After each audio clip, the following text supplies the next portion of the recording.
Good morning, Venters. Venters, misery loves company. And I don't know if you guys remember, but about a week and a half ago, I had mentioned a YouTuber named Tim Pool. And Tim Pool had received about $5 million from basically Russian television or Russian YouTube channels. And they believe it goes all the way back to Russia itself, right? And they believe that ultimately Tim Pool was paid $5 million to talk about Russian propaganda points, right? And it doesn't look good when you're making that much money for a YouTube broadcast that doesn't reach that many people, right?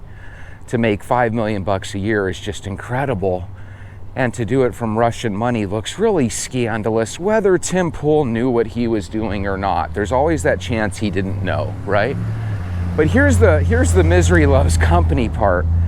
Today I watched a video that he made just yesterday, and he's talking about the P. Diddy thing. I bet you if there was anybody in the world that was excited to talk about something other than what he's going through right now, it's probably Tim Pool, you know? Like, how awesome was it that this P. Diddy thing kind of came along, right? And this thing with Justin Bieber and with Usher, and then I look today and it looks like they're talking about Leonardo DiCaprio ditching out, you know, and leaving the country and stuff. I mean, I don't know if you guys have been watching this stuff, but there's a lot of stuff going on, you know? And it's just funny because the Tim Pool thing reminded me of basically life. You know, sometimes you have some people that are going through some scandal, you know, like Bobolina, Mala. Bobolina's there doing things not only that are disrupting the workplace because she's trying to have an affair with a coworker, but both her and the coworker are married, right? They have a lot of stuff going on there. And sometimes in life we have these shady, scandalous friends, and then something else happens that's shady and scandalous, and they're the first person to jump on it because they want somebody not to think about the shit that they're doing. And that's what I thought of when I saw the Tim Pool situation. It's like, man, if there's ever anybody that really needed a good scandal to kind of take the spotlight off of him, it was Tim Pool. But that's why I like to walk. You know, when you walk, sometimes you can strategize and you can say, hey, let's sniff out this story. Because you see, not every story involves Leonardo DiCaprio or a YouTuber like Tim Pool or somebody famous like Usher or P. Diddy. A lot of times our lives just deal with little characters, and we need to realize, are people being shady that we think are our friends? Are people like our significant other, are they cheating on us or doing something wrong? And a lot of times when you go on a walk, you can jump into your think tank and you can start examining the clues. You know, could you imagine if everybody in your life, could you imagine if you had access to their cell phone? And I mean everybody, right? Take every single one of your friends, and all of a sudden you had unfettered access. Morning, Jeff. And imagine you all of a sudden had unfettered access to every one of your friends' phones. Well, that would be quite the responsibility, because more than likely, it's not more than likely, it's more than likely, you would probably see some pretty compromising things. I mean, could you imagine taking a look at your best girlfriend's phone and all of a sudden you see that she's having an emotional affair with somebody across the country? All of a sudden she's got 2 or 3 nudie pictures of herself. And you know, most people don't take a nude picture of themselves just to have a nude picture. Usually they have that so they can send that to other people. Wouldn't be a big deal, but you know, Nancy's been married to Ted for 30 years. I'm sure he knows what her boobies look like. Why does she have a picture of her breasts on her phone? Why does she have a picture of this guy's penis on her phone, right? So imagine if you had access to everybody's phone, you would probably start to feel the power that Diddy had over people, because apparently what he did was he would throw these parties with all these A-list celebrities, and then when he's there, you know, he has the ability to say, hey, Why don't you give so-and-so a kiss? We'll get it on tape. It'll be fun, right? And before you know it, you're 10 or 15 drinks into your evening, and before you know it, you're kissing everybody at this party, and before you know it, rumors can be spread about you. And Tim Pool brought up some really good points. You know, what if you're somebody and they throw up a camera in front of you and they say, hey, why don't you tell us how you support Joe Biden? Or why don't you tell us what you think of Donald Trump?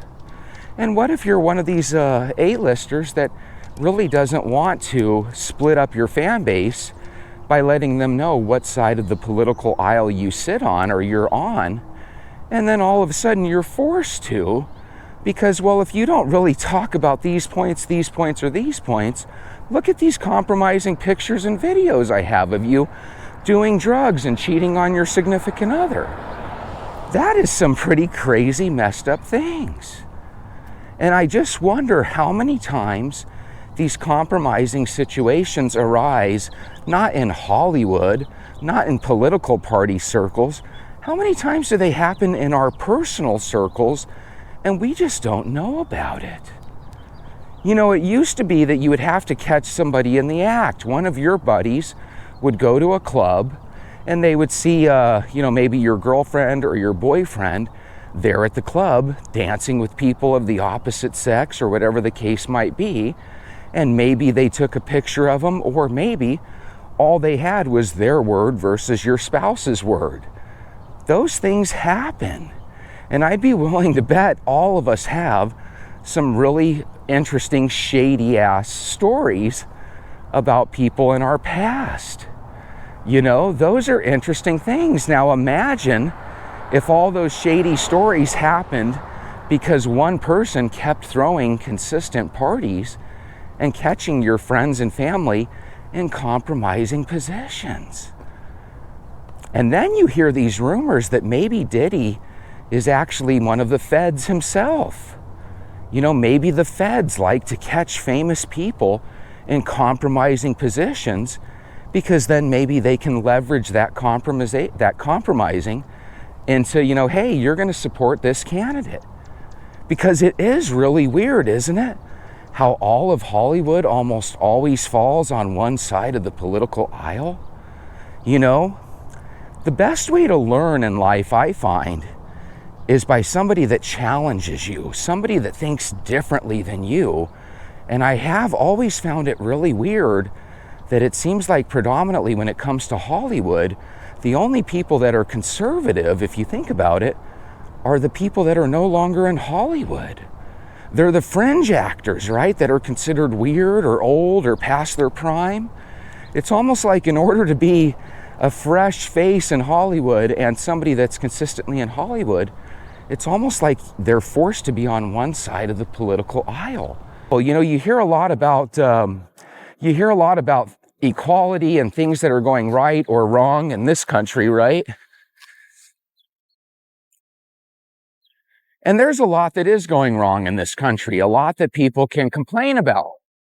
But does anybody find it odd that whenever we have an issue with things, LeBron James has the microphone and he's willing to tell us about how this candidate is horrible? But check this out, because I know a lot of us are LeBron James fans, and I consider myself to be a fan of his basketball, but I'm not a big fan of the person. And one of the reasons I'm not is because whenever there's a political aspect, people have no problem putting the microphone in front of him, and he has no problem speaking his mind. And there's absolutely nothing wrong with that. But when people put up the mic in front of them and they say, well, what about China? What about China's equal rights and this, that, and the other? All of a sudden it's crickets and silence, right? And so I have a problem if you have no problem talking stuff about America, but then when somebody asks you a situation about China and all of a sudden it's crickets and you're silent, I mean, that looks pretty weak and wimpy if you ask me. And now, guess what we're finding out? Well, Michael Jordan didn't go to any Puff Diddy parties, right? But LeBron James did. And LeBron James is getting into a little bit of hot water because apparently there's videos of him saying, hey, ain't no party like a Diddy party. Well, I don't know about you guys, but if you guys Google or YouTube what a Diddy party entails, why the hell would LeBron James want anything to do with that guy or his parties? Same with Leonardo DiCaprio. Same with Ashton Kutcher. You know, Ashton Kutcher is one of these guys that we look at and we say, what a fantastic, wonderful human being. He does all these good things. He makes all these good movies. We always smile when we see old Ashton Kutcher. It's starting to look like old Ashton Kutcher might have a couple skeletons in his closet. A lot of these people that we spend hundreds of dollars over our lifetime watching their movies, and I'm starting to realize that I want a refund. I don't like knowing that all my money went to these shady characters. I don't like that at all. And you might say, well, Jesse, what if these shady things happened 10, 15 years ago? Nobody in Hollywood has a problem if somebody finds an old tweet or an old post that you made 10 or 15 or 20 years ago. Nobody has a problem when that post comes up and all of a sudden their lives are ruined because of some stupid thing they said on a post 20 years ago. So if we're going to hold everybody up to that standard, well, I think we need to do the same with Leonardo DiCaprio. I think we need to do the same with Ashton Kutcher and LeBron James and P. Diddy and Usher. Like I said yesterday, I always held Usher up in this high regard.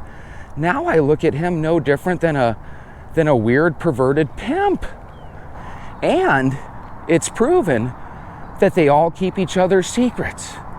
They all keep each other's secrets. And that's why there's always somebody that rats on them. Because what happens when you give 20 people a secret? You might have 19 people that'll never share it, but that 20th person, man, they're off and running talking about it. And then when you find out 2 or 3 years later that those secrets are actually true, it really changes things, at least for me. So I'm to the point now, and I've always been this way, I don't think we should listen to these entertainers. I think that if you make money playing basketball or you make millions of dollars on a movie, I don't really need to know what your opinion is on a political question. I don't really need to know who you're voting for. You know, as far as I'm concerned, whoever you're voting for, you're probably forced to vote for them. We have some sort of weird fraternity and sororities in Hollywood where people are just stuck. They're not even able to be their genuine selves, or maybe they are, and you just don't want to hear about it. In life, if you do the same thing over and over, and you are expecting a different result, and the different result doesn't happen, you know, we call that insanity, right? And so every day I've been pumping out this 40-minute video, and people watch the first 8, 9, 10 minutes of it. It makes it where the video doesn't get pumped out to anybody. Which again, no big deal. I could talk to the same group of 24 people, but here's the problem. If you talk to 24 people every day, you're eventually going to be talking to 23 or 22 or 20, because isn't it common that most people will eventually want to potentially go to watch a different YouTube channel? Of course. So if you don't have new people replacing the old, then you just have a YouTube channel that's just basically floundering and gonna die. And that kind of bums me out. I don't know if it's an attention deficit thing, or it could just be what I think it is, which is sometimes when you do a daily YouTube channel, sometimes you're not that funny every day. Sometimes you do repeat things because maybe there's not something new to talk about. And so there's challenges. And so I just want you guys to know, if any of you guys feel like, why the hell is he chopping this up into 2 bits? I like to watch part A and part B. You still can. I just have to separate them, so hopefully I can get my watch time up so that, the algorithm shares my channel. So in other words, even in YouTube, we have to compromise ourselves sometimes. Good morning, sir. How are you? Okay, how you doing this morning? Good. The yard's looking nice. Oh, thank you. Could you imagine if every single person made it their goal to make sure that their outward appearance to the world looked its nicest? right? We have people right now that they dress nice every day, but if you were to look at their home's a mess, right? I always find those people interesting. They look like millionaires when you look at them and their car and how they drive, but then they go home and their house looks third world. I've literally seen that before, and I'm sure you guys have too. There's a lot of people that keep up this facade and this certain look, and then you realize that it's all kind of fake. And then you have people like the gentleman back there, where they go out of their way to make their yard look nice, and you can't help but think, what if everybody did that? I mean, literally everybody in the country made their yard look like $1 million today. You would probably instantly have a situation where property values would probably go up literally in one day. You know, how you keep your front yard in your neighborhood determines how nice of a neighborhood you have. Because if every other house doesn't give a shit, your neighborhood looks run down. But if everybody keeps a manicured lawn, then the neighborhood looks beautiful. So again, imagine if every day we could get everybody just to clean up their yard and start doing things the right way. Instead, what happens is the neighborhood starts to get run down, and then people put up the for sale sign, and they run for them hills. And they move out to a suburb where the house costs a little bit more, but the neighborhood's a little bit prettier. You know, when you have a neighborhood like this, there are no HOA fees. So you never have the feeling that one of your neighbors is sitting there spying on you like you do in these HOA neighborhoods. But there is one positive from an HOA. The positive is all the houses look the same. They all look, relatively nice. When you don't have an HOA, you get what you get. Some houses look nice, some people's, they don't really care. If you're new, put on your shoes and walk with us. Yeah, the moral of the story after all this is you should be walking with us. I love walking. I want you guys to walk. I think you can lose a lot of weight. I think you can really help your mental outlook on stuff. But it's really, really sad that we live in a world where I can't quite do the YouTube channel that I want to because I'm not popular enough. I'm not good enough. Now, does that mean that you quit? No, it means back to the lab again. We try little tweaks. Will there be a time in the future where maybe the two parts of my show come back together? Guys, that could happen next week. I just need things to go my way. But here's the thing. Sometimes things aren't meant to go our way. Sometimes things that seem like a surefire 100% this is going to happen, sometimes things fizzle out and it doesn't end up being. This time next year, I can tell you, till I'm blue in the face, I want to record every day for the rest of my life and be here with you. But if I record and nobody's here with me, it does get difficult to want to do that. I think that's just human nature. Nobody wants to be the guy that talks to themselves. I've become convinced that we're in a movie where we've slowly but surely discovered and found out that we're the bad guys. I don't think there's anything positive about our political system. I don't think there's anything positive about Hollywood and our entertainers, about our individual leaders. I think one thing that Epstein and one thing that P. Diddy have shown us is that all these people that we thought were so special in America, a lot of them are just pieces of crap and they're not even worth watching. And a lot of these people are going to end up going away with their millions of dollars and they're going to be able to live this nice, cushy life.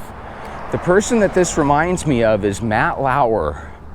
I used to be the biggest Matt Lauer fan. I don't know if you guys remember him from, I think it was called The Today Show when he was on TV about a decade and a half ago. But that guy was basically a walking P. Diddy, right? Basically just doing a lot of horrible things to a lot of people. But every day he was on TV and he looked like a really professional guy that he had a ton of fans, and I was one of them. And then you slowly start to realize, my God, this guy should be in jail.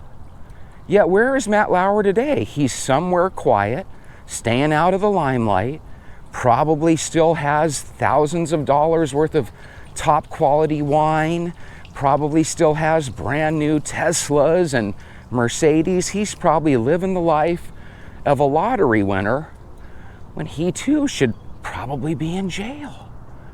God, this happens a lot with people. It's like their punishment is just no more fame. Well, guess what? When you're a criminal and you're a piece of shit, the last thing you want is fame. You want to be able to just keep your lottery winnings to yourself. And it kind of seems like that's what Matt Lauer got away with.